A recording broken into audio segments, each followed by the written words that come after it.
Let me restart my phone. I got a game glitch over here. So this is Northeast Tangkhul Pubg tournament. So this is day 1.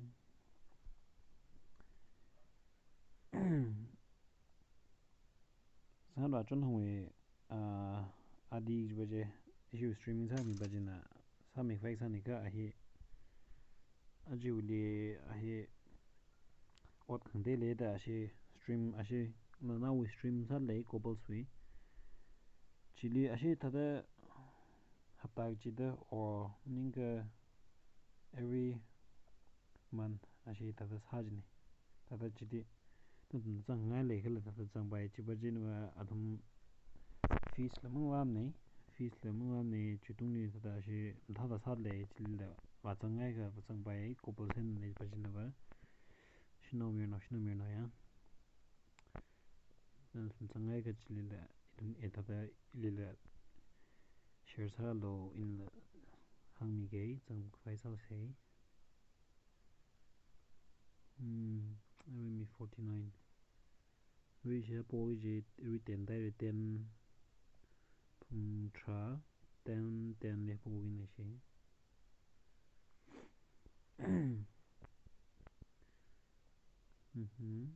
Bff Athena even Athena is there. Mita smoke. And where is Juni? MNB. Okay, love from China.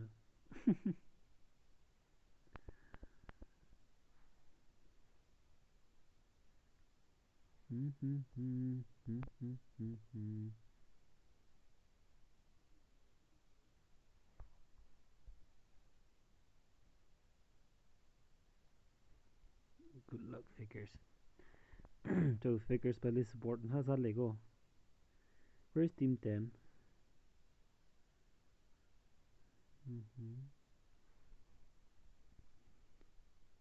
Naga Viper.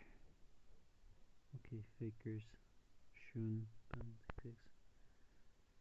DAKKU was in the Mimra pairing a river. She you had late, Takra some mini pirate.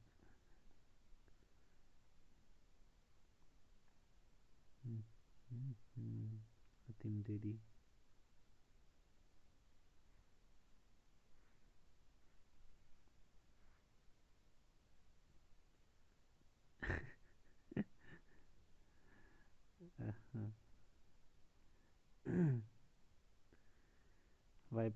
Viper we fan jungli me there juge.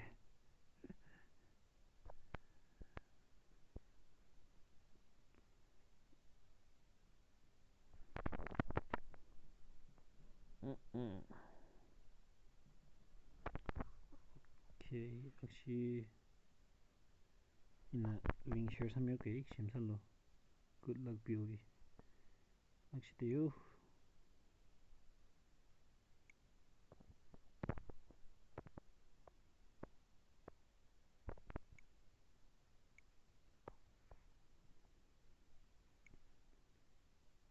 share.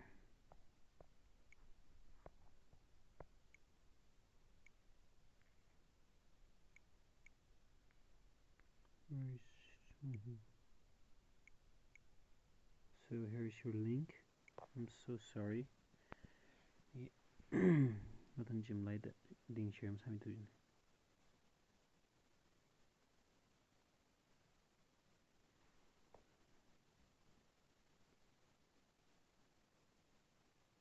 Sabo from Delhi figures. Naga Viper, good luck. Figures she will luck me. No worries. Good luck PØV.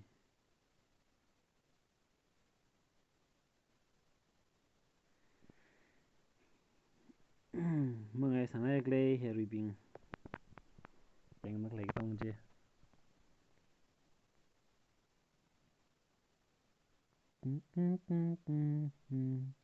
thì xong light là mung đây hi cho line đây battery là 64 à chị sao running cái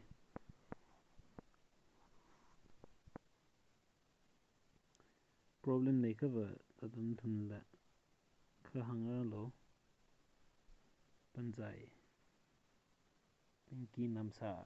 Hello Pinky, it's me Nero.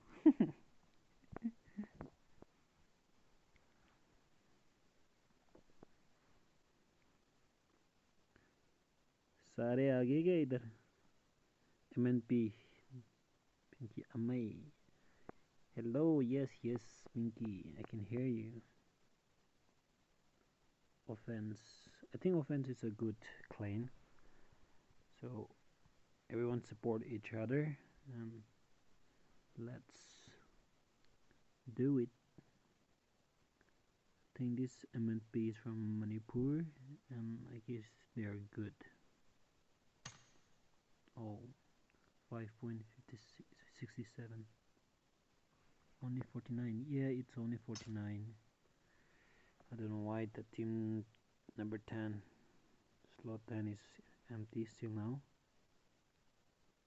and even its 20 is also not completed yet.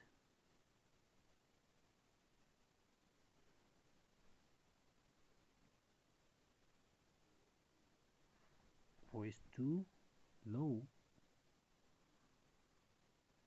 Oh,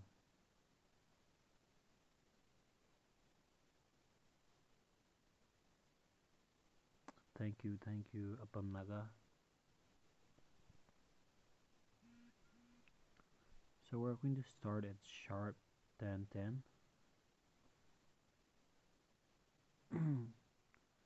Voice cái thằng đấy con chiều này chị yêu nhìn lắm tha cái yêu phone này nè stream deck hay đấy.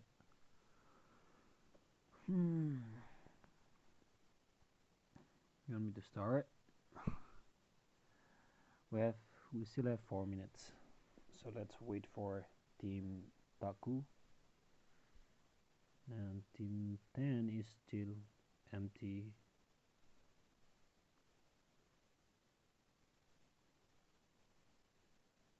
So it's not coming yet.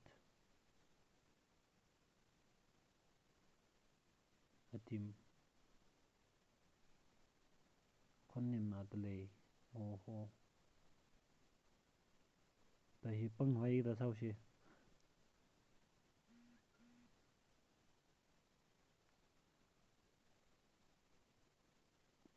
A team mà xem mga trong delay ra trong mi holo a team mà si.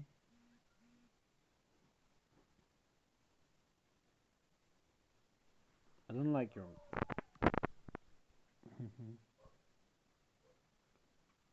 how craft bro.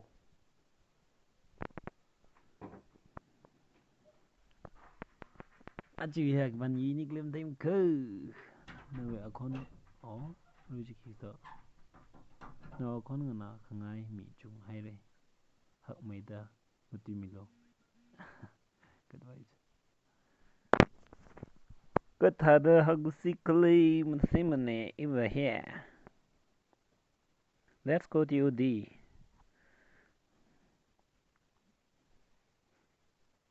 See, we have 2 teams from TOT.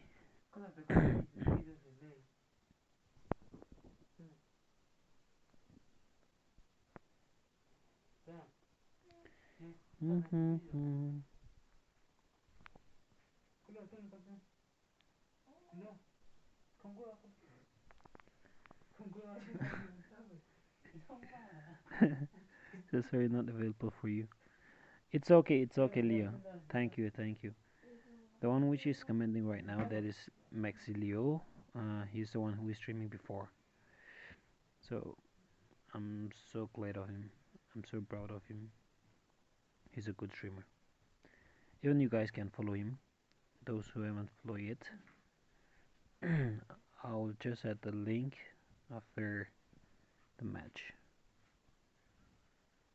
Okay, 1 minute to go. Okay, what happened to team number 10?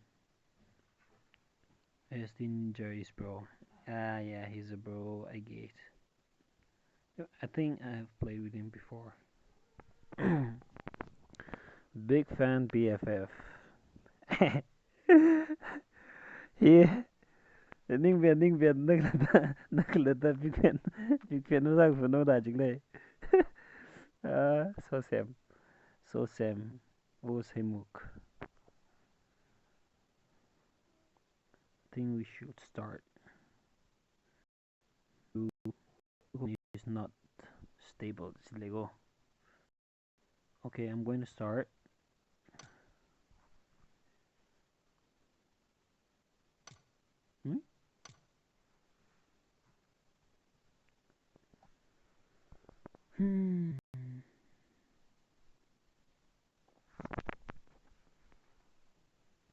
Nó tụi miếng nó lấy bình chơi yang bay lên là. You network nào here. Chốt Lego. Làm đi mấy đứa rồi. Corona na sao chuyện đấy. Yo, me 55 some Larry. So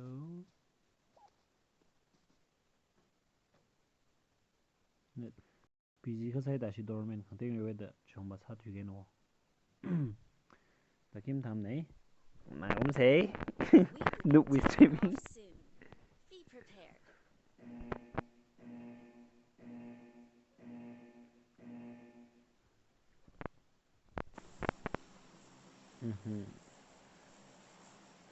Yo, no, I know. Ồ, chính là ngay. Nalo, xem một ô chocolate nè. Chưa.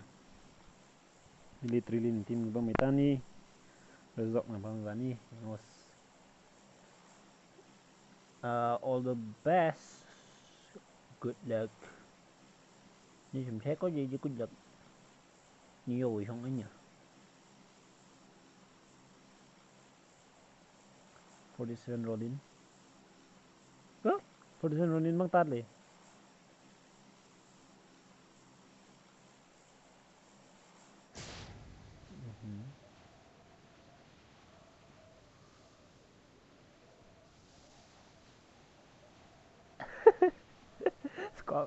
Squad website ke chỉ đi nó trên đây. Ấy xe đi à? Fakers và lùi. Độ, event thế lăng hộ. Mấy?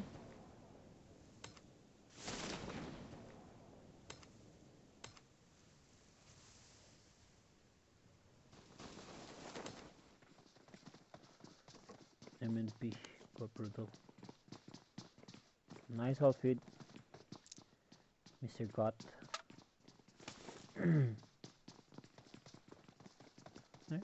One day is offline, I guess.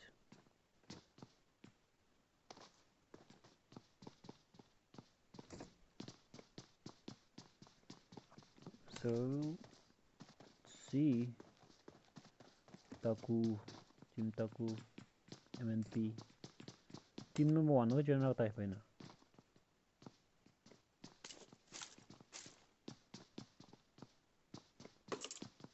Okay, thank you. Missionary support sa mình được làm mình được làm. Mình không có thằng lấy yang là stuck tham sa problem này lấy leo yêu hi net năm tham the. Thì mình ra được leo xong mà mình lấy mấy thế. Please give all of fakers for me. Rồi kick nó sao vậy nè start sang này chấm nữa ta cái đây.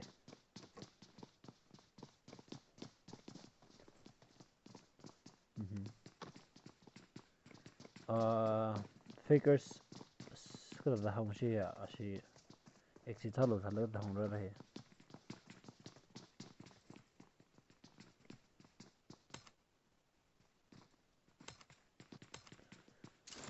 Next level mà tông ni phải đấy. Mish na đấy. Cái cháu team gì support sa mình được cái. Yang group say. Chúng mà trái anh giật lấy thế. Cái đi là giật mình được hết lệ. Oh. If you're a big fan. Next tournament, okay. Tăng mi solo next level mà thắt lắc anh đừng liêu xe. Ở chỗ mình mới trùng đấy à. ayajik na ayang reo sin no kha ayaj mim chung da extend sa ji no chena team POV na ashi re MNF chiga MNP chigle ashi lira ho sang mi da ashi no sang mi laga da tam tharang reo de ni shne ni le da da akon pang mai lo kon je pang lai di no e headphone naga ta lên tin cộng một cái điểm trong này rồi rằng là pro safe này không hả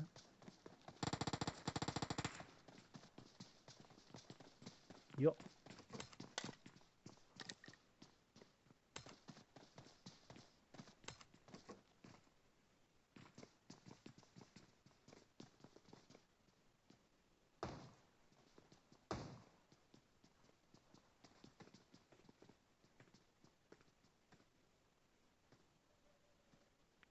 okay game sound is low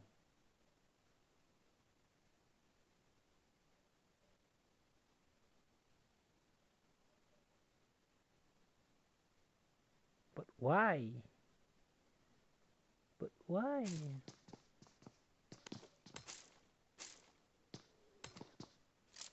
xong capa ta thì thấy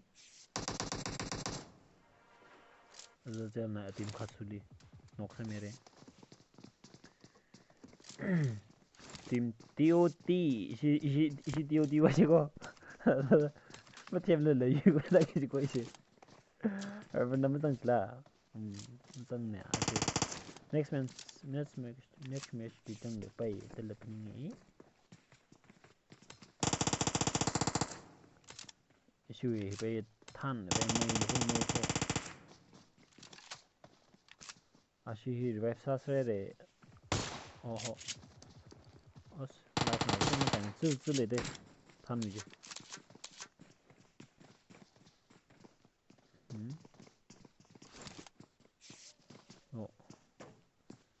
mình sang gì san mo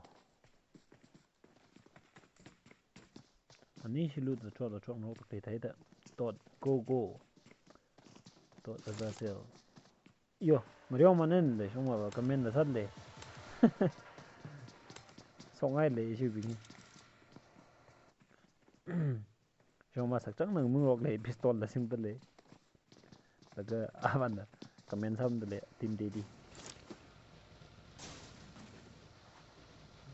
team Daddy na AST Ninja League compete sa mere as tum siya atang Ninja League support sa pinje asa si Zeus enti oho Zeus mang tagen mai de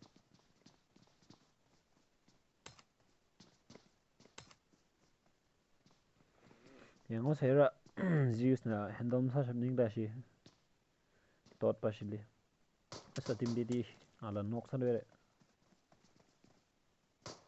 stream snipe la chi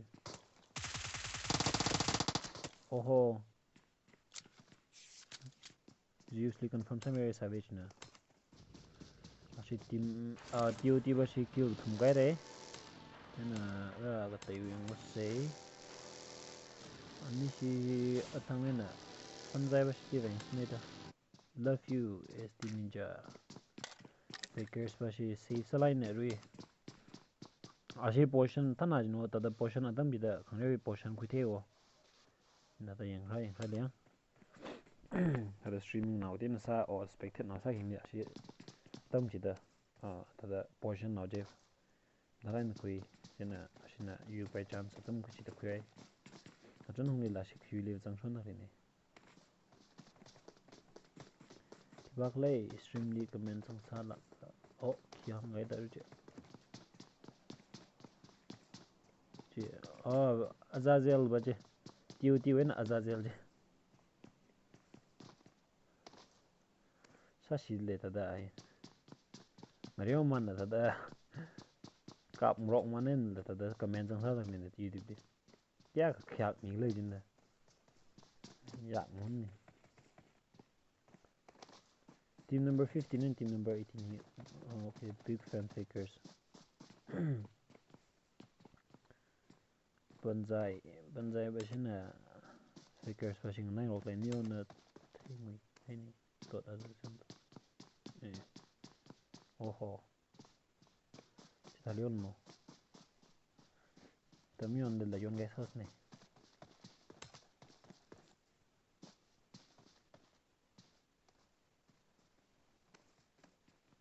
Remember let's see Naga Viper big fan here. Okay, where's Naga Viper?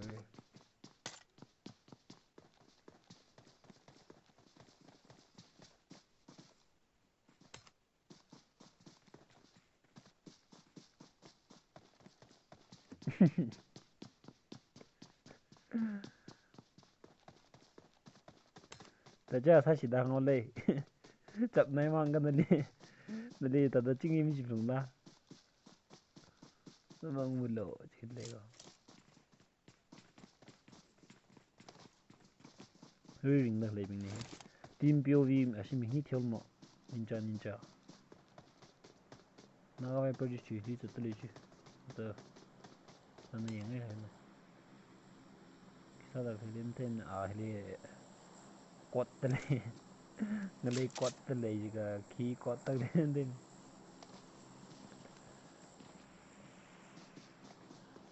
Let's see mock. Let's see mock Indo map.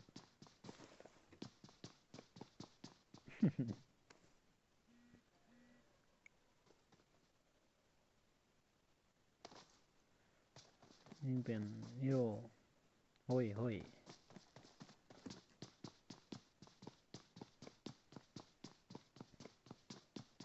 Thank you. Team Jamilo, please. Team Jamilo, King Jamilo today. Okay, MNP. Oppasungjr. Tagu baswe NP7 di noksa mere. Oh, confirm salo pai ashi. Confirm ashi portion cha tung ngere akwa khuli sangeda.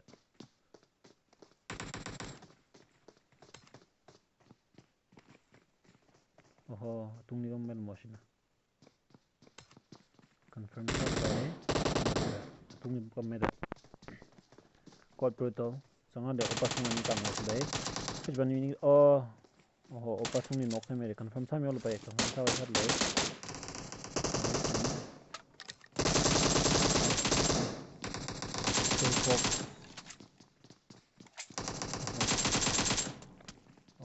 MNP basina takku basili pura complete sa mere kari nganai o takli team 14 larat le ka ring mu pai lam sang den no thana ida takku nishina ri sa thichle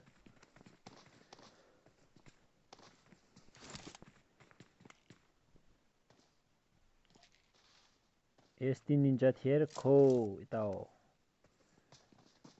He died already. He died first. I'm so sorry. Gee, ini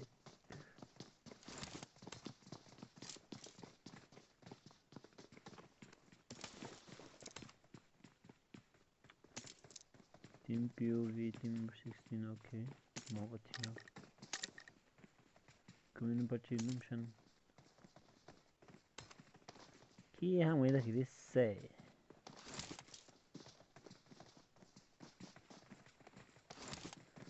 Let's Mibile da no train no. Come to lung to tape lung. Imangai ka da tu fan den da. Oh tan oh. Shongbang mung lo re. Figures bum 6x ni tan na. Complete sa mere tan na.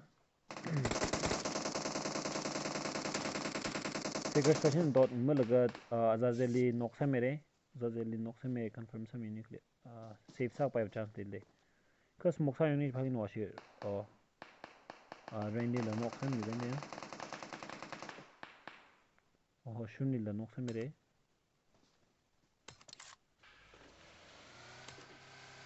dot savage okay let's go Thailand will lay kupsung mere figure especially dot passion kupsung mere Thailand will lay dot pashi. Let's go. We can chung le go.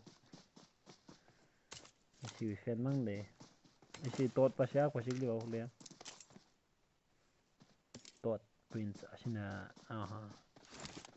dot pasha ne tani dong ne team ni.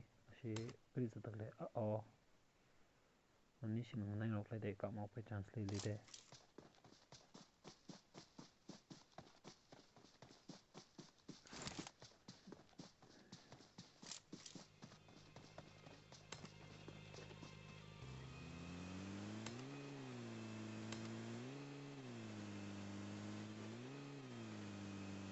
Not big fan.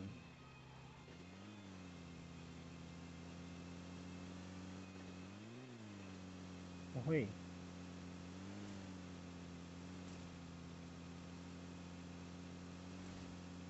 Yu Bingjing 572 was in the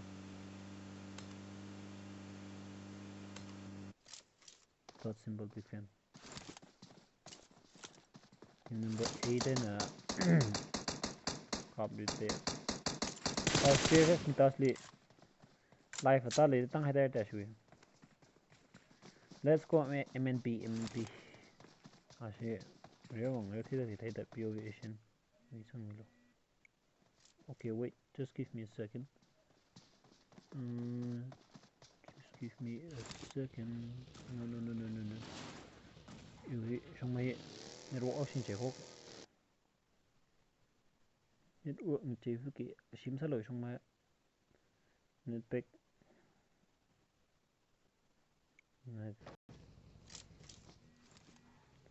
Pera है फिर stream घर netpack से ना देखो यो net को बहरे ha. Năm mấy lần thấy mình say cloud.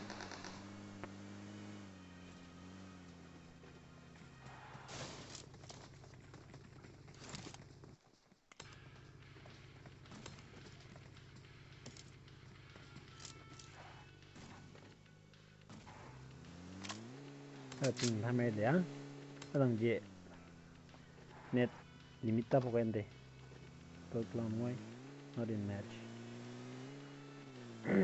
because he's too noob, Pinky. Our modi is too noob, Con is noob. That's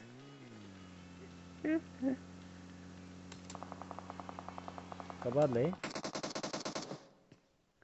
dot simple, okay, dot pasha ta dengan mudah.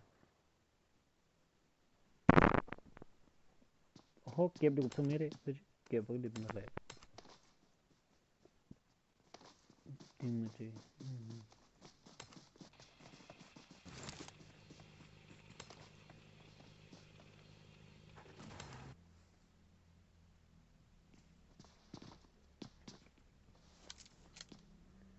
Okay, POV pashuva.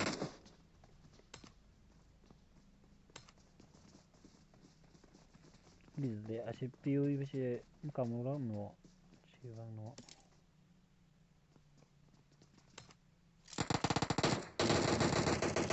Oh, kusum hai.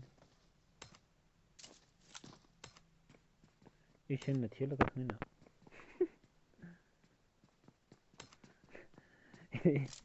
I say salad the lay. You found around the time you know. Take some you know. Easy. Pinky, here is your boyfriend. Pinky pa. Easy.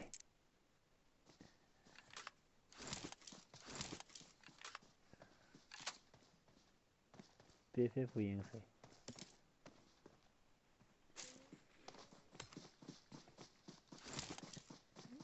Okay.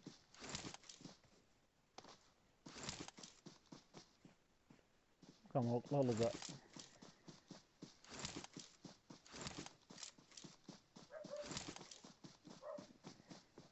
Thank you.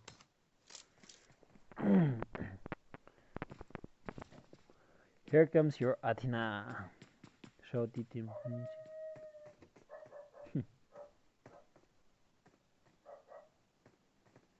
pay lesos.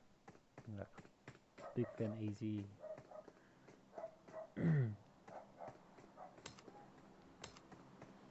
Oi. Ne. Lại ta cho lên rồi.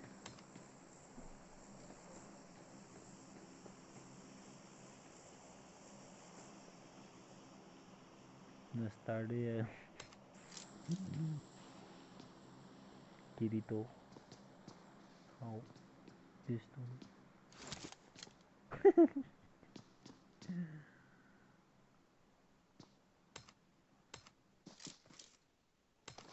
No yang sai chỉ clown.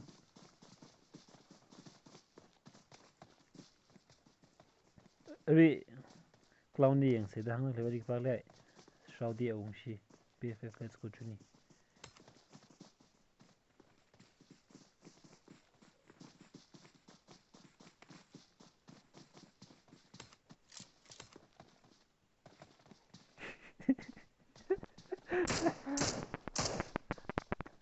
BFF pa ju yang sai je no mai tro ko yung ba.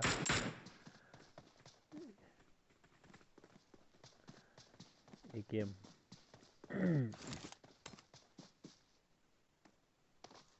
Bed bugs.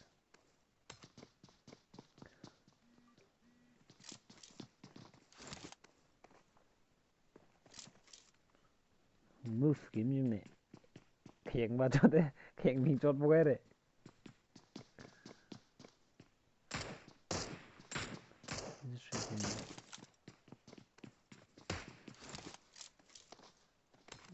Trouble for the day. DAKKU noob. Noob ning mi say you shun ji ben ya. That. Sai sang ryo ta da. Kelala ya ryo. Themang na ning. Thêm nào là cái lợn này không phải nem ta từng rêu ta thì thấy đó. Team number 9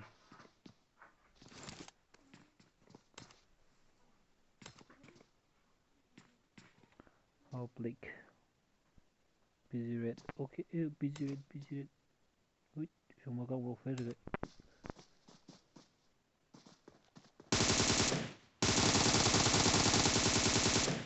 Asian complete semi here tot pasi de siller thau na ra Egypt cho qua film cho yên rồi cái kim tham chủ thằng này vậy chứ thì tot out phải lấy gì đi theo em nên được đâu.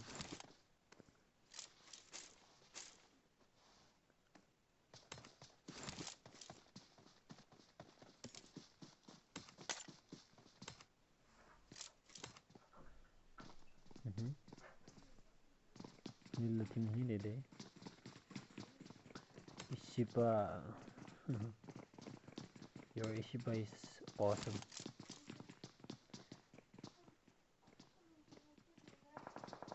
Tangkhul. Lên thêm Athena như vậy đấy. Athena là mock là short free issue.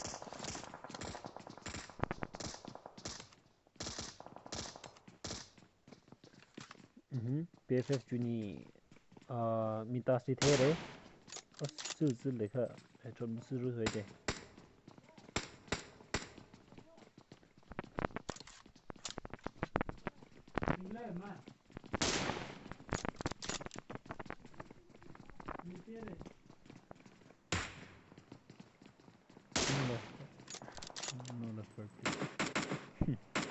Oh, nào một cái này.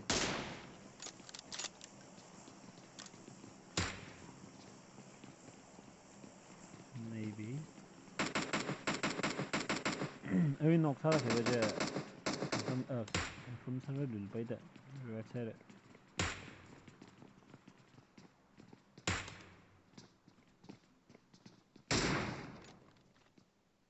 Team number 7, team number 14, team number 12.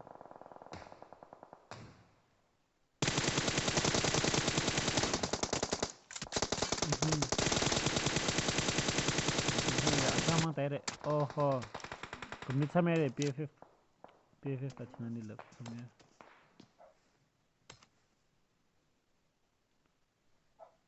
Thana lejo. Ngayuji. Tot pashin na singkan mi ho chitali match liver.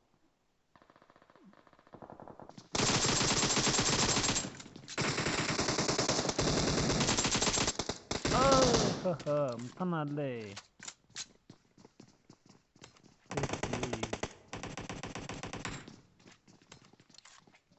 MNP bashina agup sangere tot pashilila. MNP bashin yokhina le. Achieving Asian Trailer Creator, I should welcome you. PØV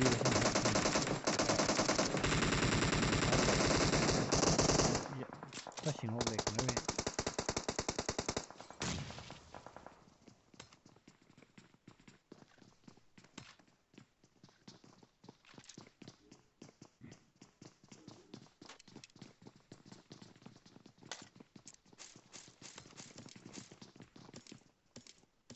Kill ashi kuchi kniimti choCo ya ashi kuchi Naga chawda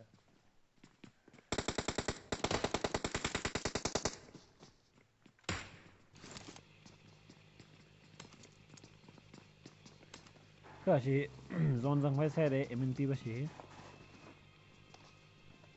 team number 14 mashim thek lam tin no ashi da kai और पता है machine जो होती है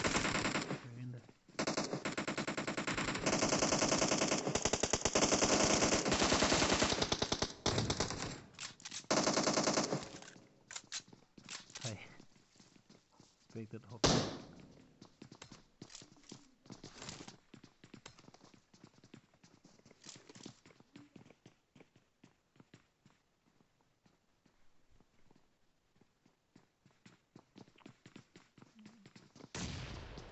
Minty bashi clear some to it.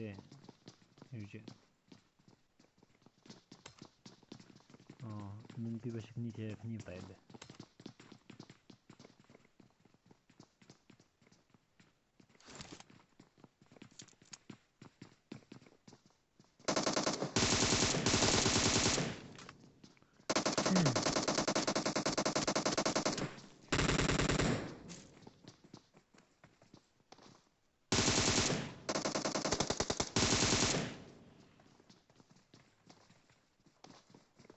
Ayun kan nila hindi kan tuloy na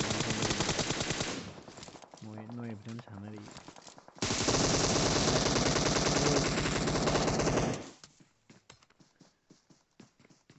nice one your highness sida khani noksan mo akal rezon na tiwel ko shi server session ni oh zon zang ai apa Kazama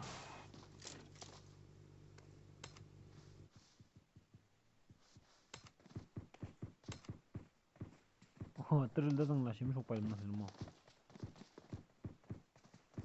team number 7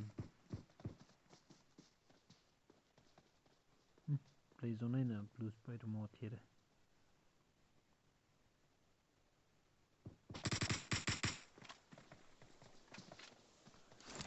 monster chicken motion version you know le yang mas living je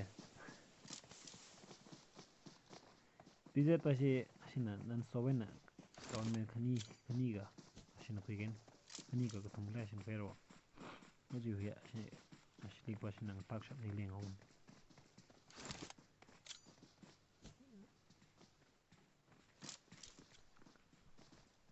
Yenka paina leo ka thizarna hindi no hi zon chang wai sai re bize pashi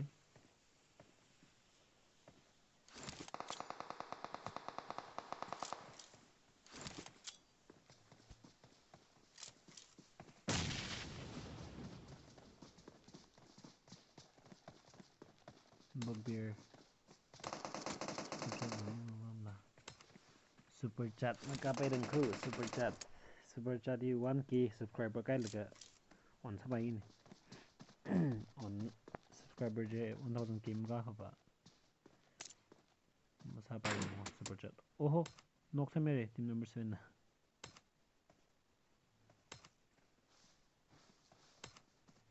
confirm มันสบายหรือไปเด้อ cover จังไงแหละ xBZxRed นะไทยไงไทยแบบมันต้องไปใช้ xBZxRed ดีกว่าด้วย easy แต่เลย easy heal ซะเลย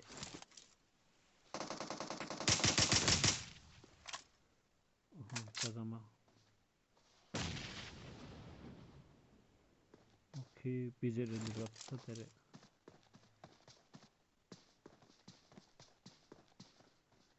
easy ละปัญญาบัชิละ easy มันแต่ respect ซะแล้วก็เยอะตัวไอ้ซาเลยนี่จะชิดที่ผมดิเทลเดียร์เดี๋ยวอีกละ2 minutesโอเคminute คันนี้delay ซะตั้งนี่ spectate ซะเลยใกล้ขึ้นเลยนั่งนี่ okay first team this is offense flashing हुई है ना offense flashing AKs flashing mianga hello secondly BZ flashing thirdly MNP fourthly your highness flashing Hao Bleak flashing into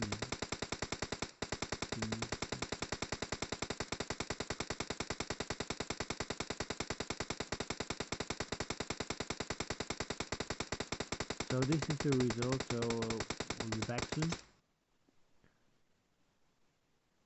Alright, I will say next one.